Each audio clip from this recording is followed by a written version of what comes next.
Thank you very much. Thank you, President. I will respond on the one on how do we foresee our adaptation into the national space. How do we see ourselves handling all of that? Well, I will just put it to the House that is very simple.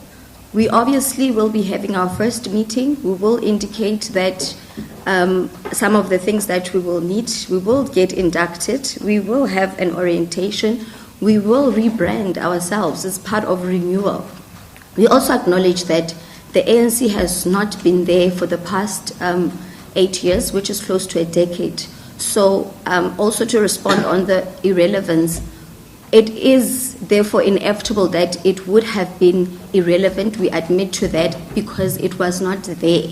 So we will confidently come back to you and indicate on issues of our relevance, our PR, how do we respond to adaptation after we have had several platforms of understanding ourselves, what we should stand for, and how are we going to mobilize young people back into the ANC Youth League? How are we going to put it to them that the ANC Youth League is still relevant? Number two, I'm going to respond on what are we going to do to influence policy formation, policy transformation when we don't have executive powers. That is very correct. But the ANC Youth League has got various platforms where we put our influences on how we deem a review should happen, where we think as the ANC Youth League, or how young people are responsive to certain policy formation and certain policy implementation. So, for instance, I will give you a practical example. ANC, we have lekgotlas in the ANC. The lekgotlas always narrow down to branch level. The ANC Youth League was not there for almost a decade altogether. So in those lekgotlas, there was no young people representation. The ANC Youth League was not there. So we will be able to put and register all policy formations that we think it's not in connection or in line, or it's aligning to young people's needs and aligning to young people's aspirations and economic freedom of the day. So the status quo will definitely change, but in due process, when we have been given the platform, when we have had branches, when we have had stability, and that I think it would be fair enough to give us some time, and we will come back on that and give you a response. DSG has already responded to the discipline, which I also believe, DSG, that through the introduction of this office, it will definitely beef up the office of the Secretary General, myself and her, to ensure that we monitor, to ensure that we reintroduce how discipline is instilled, and we intensify discipline in all measures. So lastly, how will we arrange that we have other races joining the ANC Youth League? We will definitely have to confront all races. It has not happened. And thank you for putting it to us that the ANC Youth League has not been relevant to other races. We will take it as sort of, President, another mandate, perhaps from you as members of society in your own right, as leaders, as people that are within our communities and societies. We will have to go and confront these minority groups, and we will have to have a solid program which we will present it back to you in terms of whether it's working, in terms of how those minority groups and races respond to it. I've already dealt with irrelevance again also. Thank you very much. Thank you.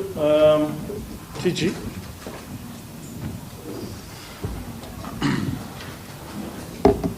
Thank you very much, and greetings to members of the media.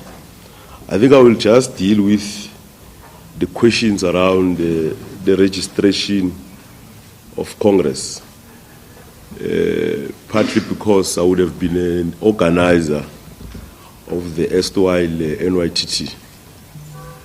I think most of our delays were due to disruptions and, of course, probably our own systems internally to say we would know that we would have not organized the Congress for the past 8 years, and our systems, most of them in the Youth League, are manual. And one of the discussions we would want to discuss as this National Executive Committee is to digitalize our membership systems, more or less like what the ANC system is now, integrate and infuse how we do and conduct processes to avoid such glitches. I mean, we are leading the youth. We should be advanced with technology and IT and all of those. But so to say, linked to that question of registration and what would have caused the delays of our Congress, it is not true that certain people were barred from registering. It is not true that we locked out some people from registering. We ought to understand that we're in a political space. We're having divergent views. We contest each other, and we would want to use any little thing out there to suggest that there is an intention to lock out certain branches or regions or people from participating from Congress. I mean, our registration went over 48 hours. Actually, before the actual registration that was here, we conducted pre-registrations in provinces. So, I mean, it was not possible for us to block all members of the Youth League who are delegates to that Congress from registering, because they would have been pre-registered. They had their packages which confirmed that they are indeed branch delegates. But people like have a tendency of being malicious when processes don't favor them, and then they create a storm in a cup of tea when it's unnecessary. So just to level it up, our processes were thorough. No one was closed out of Congress, and we are saying, if indeed people are confident that we closed them out of processes, they are free to challenge our processes. We are confident that our processes were above board.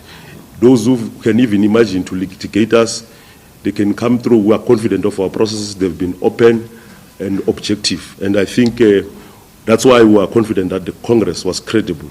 And we are saying this from a vantage point because we would have been at the center of organizing this Congress, of course, with a few imperfections, which we believe that could still be corrected. And I think as this leadership, as SG, we have a responsibility to ensure that we improve our systems.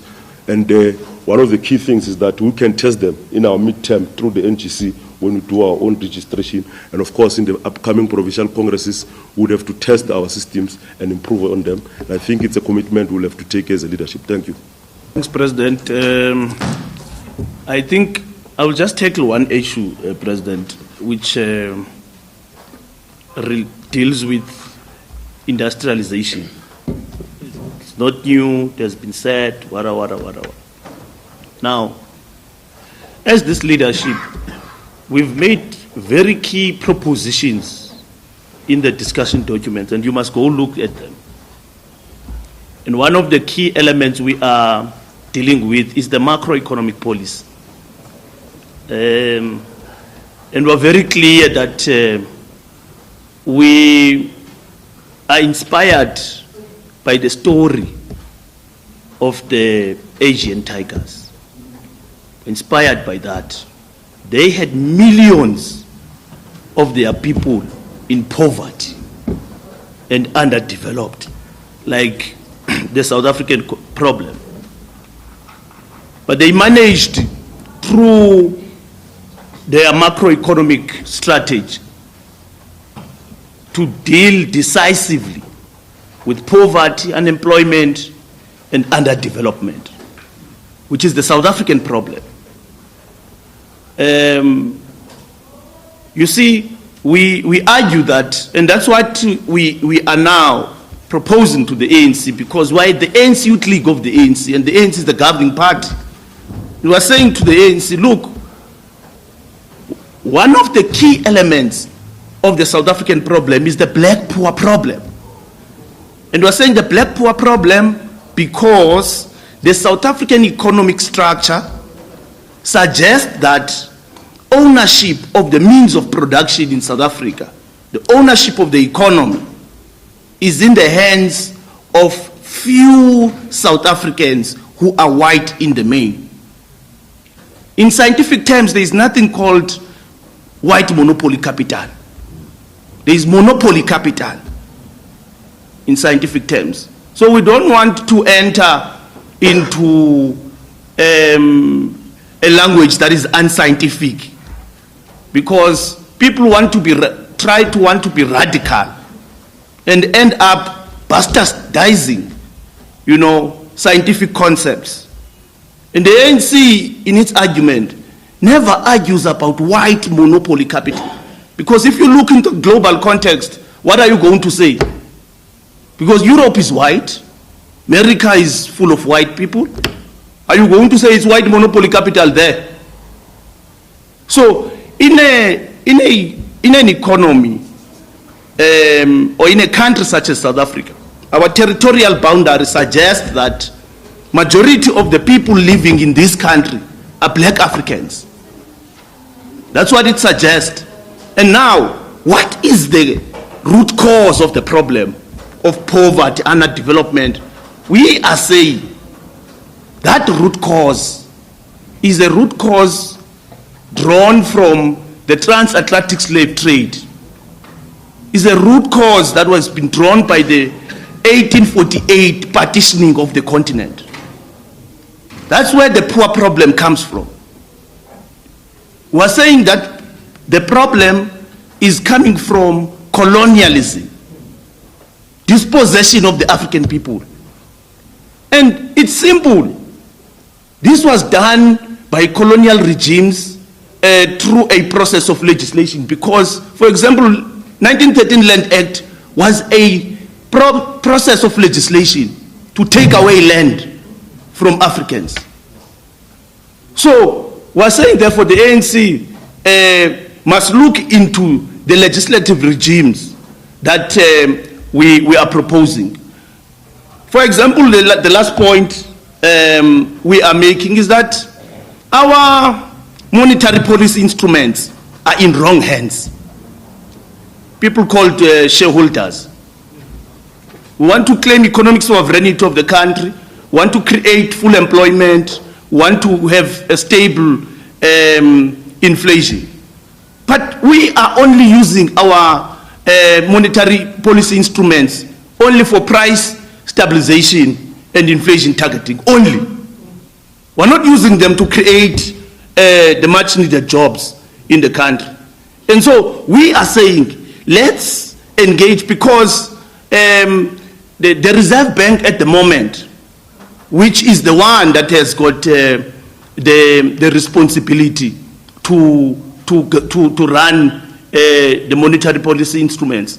And our suggestion is very clear, that unless we nationalize the Reserve Bank, so that we get the ownership, the control, management of the policy, of the monetary policy instruments. So those are the areas that we are saying we are going to be able then to industrialize the South African economy. We've even said, President, we must introduce quotas, export quotas of raw materials.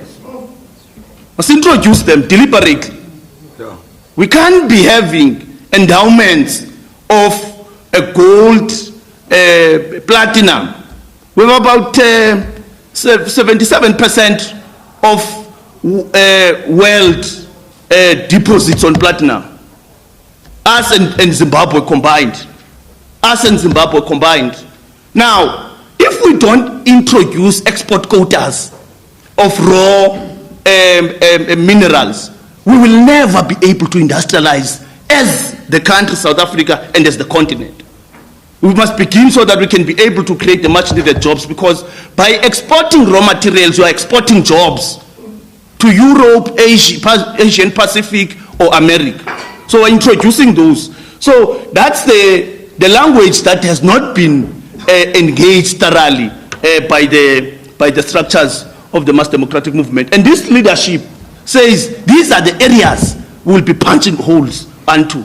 On the monopolized value chains, you can't have a structure of the economy in South Africa that has got monopolized value chains like it is, and you expect to create jobs and to create opportunities. We're saying, let's disaggregate value chains. Use the procurement bill, for example, to disaggregate value chains so that there is much participation of black SMMEs, youth-owned SMMEs, women-owned SMMEs in the value chains of the South African economy. So those are the clear programs we'll be driving.